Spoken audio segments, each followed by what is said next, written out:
how to increase disk space on Windows 11. So that is what I'm going to show you guys in this super quick and easy tutorial. So let's get into it. So the first thing that we need to do is to, of course, open our desktop right here.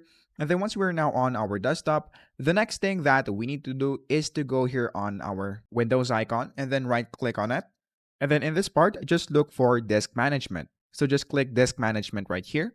And then once you're now here, you will now be able to see all of the drives that you have right here. So all you have to do right here is to look for the disk that you'll want to use. So let's say, for example, that we're going to use this disk 0, which is right here.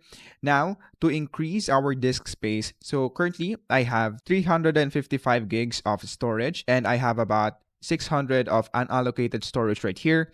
Now, if you have this and if you want to increase your disk space, all you have to do is to right click on this part and then we're going to click extend volume.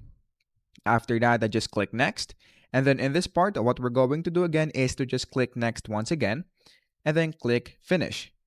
Once you do that, as you can see, we now have extended our disk space from 355 to 952 gig.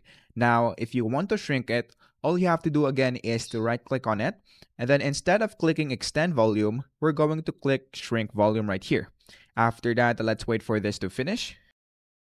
So once you're now here, all you have to do is to, of course, enter the amount of space to shrink in megabytes. So if you want to ever, let's say, for example, shrink about 611 gigs of storage, all you have to do is to click that. Of course, all you have to do is to click the shrink button. And then after that, that 600 gig will now be put in an allocated disk. So that is basically it. That is how easy it is.